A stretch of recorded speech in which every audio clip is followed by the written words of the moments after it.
What's up, guys? It's your boy Stevie the Black. That's STEVEE the Black, and I'm here today to give you my top 10 worst WrestleMania matches. These WrestleMania matches were WrestleMania matches on the card that just didn't live up to the WrestleMania name, and it just was playing out bad. I mean, not every WrestleMania was perfect, and there were the ones that were perfect that barely, because of this match, didn't make it the perfect WrestleMania, I guess you could say, right? I don't think we've ever had a perfect WrestleMania. We've had good WrestleManias, which is why I had a list of one of the top 10 best WrestleManias ever, but I don't think we've ever had a perfect one. This year ain't gonna be no perfect one because Roman Reigns will win the title, and you guys just will not accept that. And I'm gonna do another video on Roman Reigns later, but it won't be till next week. So, all right, starting with number 10 for the top 10 worst matches in WrestleMania history, we have WrestleMania 7 with Jake Roberts taking on Rick Martel in a blindfolded match. Now, this match already knows dumb. How the heck are you supposed to wrestle if it's a blindfold match? I believe most of the match, these guys, they were trying to find each other and they were tripping and falling and doing all this stupid stuff, and we're like, really? We're going to put this match on WrestleMania? I mean, I don't know if it was supposed to be funny or something, but it wasn't. It sounded dumb, and I didn't even see the match. So I'm just like, a blindfold match? That would never work right now, and I'm not sure why it would work then. If I'm correct, that's the WrestleMania that The Undertaker debuted at number 1, beginning of the streak. And number 2, even though it was during the comedy days of WWE, I should say, that was still too dumb. Like, who does that? I mean, you should have that for like a Raw or something, or a SmackDown, or even Superstars, but WrestleMania? You kidding me, right? Alright, so number 9, comes WrestleMania 23. WrestleMania 23, where we had The Undertaker versus Batista for the World Heavyweight Championship, where we had Shawn Michaels versus John Cena for the WWE Championship. And what was the match that was so bad on that card? What was it? It was Kane versus the Great Khali. The Great Khali. The Great Khali. I just want you to sink that in. You're thinking Kane versus Great Khali. Obviously, Kane won, right? Wrong. The purpose of this match was to replicate Hulk Hogan body slamming Andre the Giant, because apparently no one has been able to lift up the Great Khali at that point. But, as stated in the past, not only did that, I believe it had a very good moment, everyone was like that, but what made that moment special was the fact that Hulk Hogan won his match. Kane lost. Now, I want you to realize that when Kane taking off his match, it was mask. It was a very interesting concept of, oh man, I wonder what he looks like under that mask. But once he took off that mask, he lost his mojo. Like, he literally was not the devil's favorite demon. He wasn't this fiery red demon who was equal to his brother, the Undertaker. He was just some dude, a bald dude. That was it. Like, their second match at WrestleMania 3 years earlier sucks. I mean, later on they had better feud with him for the world title, but other than that, I mean, Bald King sucked. He was a joke. Yeah, so that match pretty much sucked. On to number 8, WrestleMania 15. We're talking about the Kane's brother, Big Brother streak at the time. WrestleMania 15, Undertaker versus Big Boss Man in the worst Hell in a Cell matches ever. And for it to happen at WrestleMania is even worse, because you're thinking Undertaker, you're thinking best match of the night, obviously. Well, obviously the term you get better with age is true, because in every sport or whatever thing you do in life, the more you do it, the better you get at it, right? Well, obviously Undertaker by this time should have had it down pat, but these two just were not compatible. So the fact that this match was really bad for Hell in the Cell, mind you, where we had Undertaker versus Shawn Michaels, when we had The Undertaker versus Mankind, this match was horrible. And I mean horrible. I mean, even at the end, they were trying to scare us, I think, maybe, because Big Boss Man was hanging from a noose. That was dumb. I'm sorry. You're probably going to hear me say the word dumb a lot in this video, so just mind you, just to let you know. Alright, so number 7, we had Doink and Dink. I want to repeat that. We had Doink and Dink. Doink and Dink, the clowns, against Bam Bam Bigelow and Luna, WrestleMania 10. This match, I don't remember too much when reading it, but first of all, if I remember correctly, Bam Bam Bigelow was chasing Dink, the clown, around a lot. Both the clowns lost, and it was really sad. Again, this is WrestleMania. You would think that there would be no worst top 10 WrestleMania list because it's WrestleMania. It's where the best of the best perform. It's where everyone tries to have the WrestleMania moment. It's where everyone tries to be at their best. It's what everyone thrives to be at. And yet we have Doink and Dink, the clown, in a WrestleMania match. And that's just dumb. That's the word of this video, dumb. And it was at WrestleMania 10 where we had not the Undertaker, not even Shawn Michaels.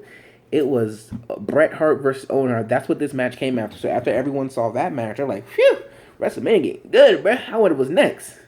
Doink and Dink. What?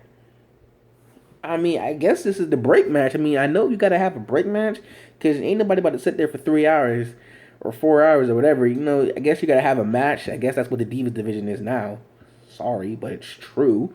But I'm not ever like everyone else, at least, who's saying cancel the Divas division, get rid of it.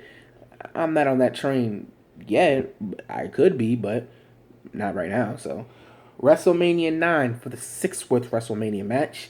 We had again the Undertaker, but this time he was taking on Giant Gonzales. You remember this match? It was bad. See, the thing with Vince is he likes big, strong men. Okay? Vince likes big, strong men. And that was the thing back in the day. And if big, strong men cannot wrestle, like Braun Strowman, like the Great Khali, and like Giant Gonzalez, then they shouldn't be a WWE superstar. If you're big, you either belong in two places: wrestling and basketball. And I don't know if these guys can play basketball or not, but they chose wrestling. So obviously they chose wrong. But this match was the only match in WrestleMania, or Undertaker's WrestleMania streak, where he won by disqualification because he had a rag with chloroform on it, whatever like that, and knocked the Undertaker out. When it happened at the time, everyone was confused. They didn't know what was going on. And plus, with the fact that it was outside in the daylight, just did not feel like WrestleMania. And it was a very bad decision. So, obviously, thank God the streak didn't end there. Because if it did, I mean, obviously, again, the streak didn't really count then. He's 3-0 at that point. So, it doesn't really matter. But it's still like, if he had lost it, that would be like, are you serious? That's the way he lost? All right, so WrestleMania number 5, WrestleMania 25 to be exact, 525. Excuse me. And for this match, we have the Divas Battle Royal. And you wonder why people say the Divas division needs to go. It's because of things like this. Again, I guess the bathroom break match, because this was a while, and you know, they had teased some big divas returning, like Trish Stratus and Lita, but they turned it down, and because of that, it was boring. So who did they have win? Was it a big up-and-coming diva or something? Nope. We had Santino dressed in a dress, and he was pretending to be his twin sister, Santina. I believe everyone figured it out right away. We're like, what? Santino? I mean, it was supposed to be funny. It was, at least for me. I don't know about anybody else, but it was funny for me a little bit. But the fact that he feuded over Vicky Guerrero for Miss WrestleMania, I think, was dumb, number one. But the fact, again, this is why people are saying, get rid of the Divas division. It's lost its flavor. It's just not here. I'm sorry. I'm not on, again, like I said, I'm not on that train where I'm saying we should get rid of it. But I will make a video sometime in the future, and I'll make my decision then of whether or not the Divas division should be gotten rid of, or should we give them another chance. I mean, we still have divas like Bayley coming in, and I believe Emma got better. That's why she's back. But, you know, I'll give my opinion when it's time. All right, so the fourth worst WrestleMania match in WrestleMania history was WrestleMania 2. And we had Mr. T versus Piper, Roddy Piper. And this was a boxing match, okay? So, anybody who's seen Rocky, I don't know if it came out before this, but it must have. That's why Mr. T was there. You all know Rocky 3, where he would pretend to be Clubber Lang, I believe. and he beat Rocky in like 2 rounds. Sorry, he beat Rocky in like 2 rounds or whatever like that, and he beats him, and because of that, he's a big bad guy boxer now. He's beating everybody up. Well, WWE thought they could replicate that, and so they had him and Roddy Piper in a boxing match, and it was dumb. And not only that, but he botched his fist. Like, obviously, Piper lost because of disqualification because he body slammed him. But that match was like 15, 13 minutes. Had it been like less than 10 minutes, it probably would have been fine. But again, this is wrestling. You're not supposed to have non-wrestling things at wrestling, let alone at WrestleMania. Again, if this had happened on like Money in the Bank or on Raw or Superstars or SmackDown, fine. You want to have it there, fine. But again, this is WrestleMania. It's supposed to be the best of the best of the best. Sir, that's Men in Black. One. And we had a boxing match, so just saying, just want to sink that in. I mean, just because it's a ring does not mean other things that happen in rings can happen in the WWE. I'm just saying. Number 3, we had Bret Hart versus Vince McMahon at WrestleMania 26. You would think that this match would be good, and it makes sense because obviously Bret Hart getting revenge for the Montreal Screwjob that Vince put into him in all the years of saying Bret screwed Bret and everything like that. But and if it was shorter, I guess it would have been fine. But the fact that they included Bret Hart's entire family in it, number one, and they were all pretending to turn against Bret Hart, but then a second later go around and say, "Oh, we cashed our check our way. We're back with Bret now. Yeah, we're all gonna beat up you now." So had that happened, and then it only been like 6 minutes or whatever, less than 10 minutes, I would have fine with 10 minutes. Fine, but as I was watching the match, because I rewatched a lot of WrestleMania this week or a couple weeks ago, and I was watching the match, and I'm like, "Oh, this is the part where it ends. Oh, it's not over yet? Oh, so this is where it ends. Oh, it's not over yet?" Like, half the time he was getting beat down by the family outside, but besides getting beat by Hart, we all know that Bret Hart can actually wrestle again. So we're fine with that. But the fact that it was dragged on longer than it should have been is the reason why it's not very good. All right, so number 2, the top 2 worst WrestleMania, and we got Brock Lesnar, the Beast Incarnate. I don't think he was known as the Beast Incarnate then. At this time, he was known as the next big thing, but now he's known as the Beast. But we had the Beast Incarnate Brock Lesnar taking on Goldberg. Now, at this time, it was WrestleMania 20, obviously. Special guest referee Stone Cold Steve Austin was in it. Both guys were leaving the country. WWE.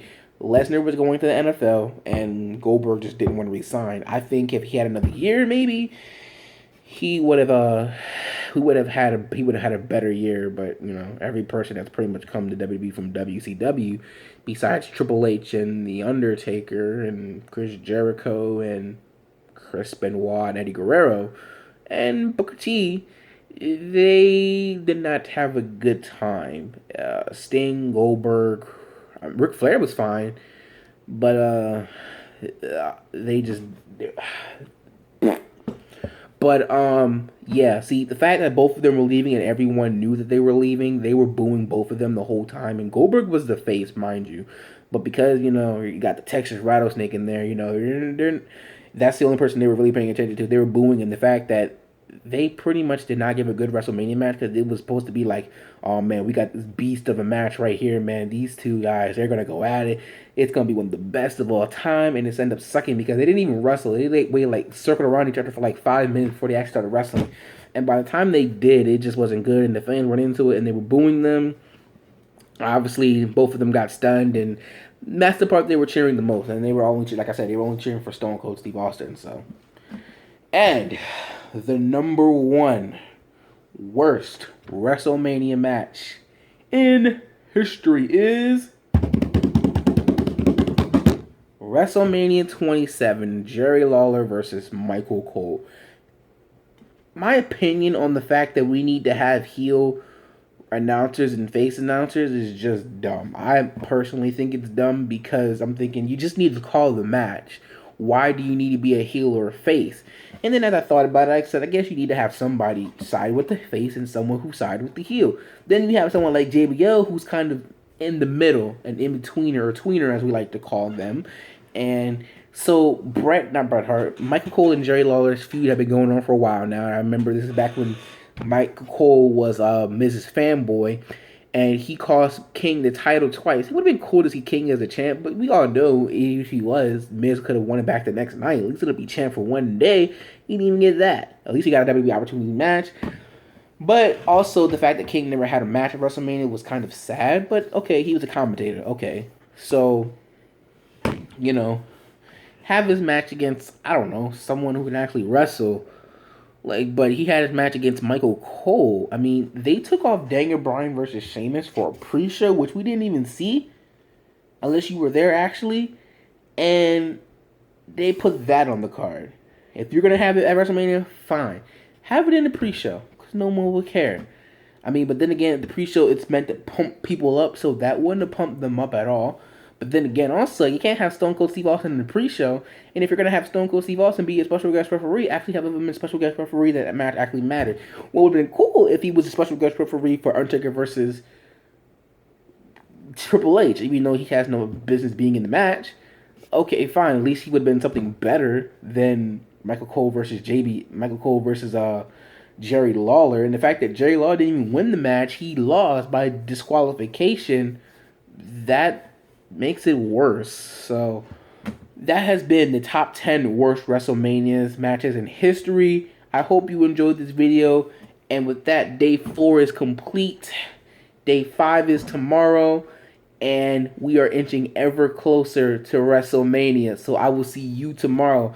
And if you're not down with that, I've just got 2 words for you. Peace out.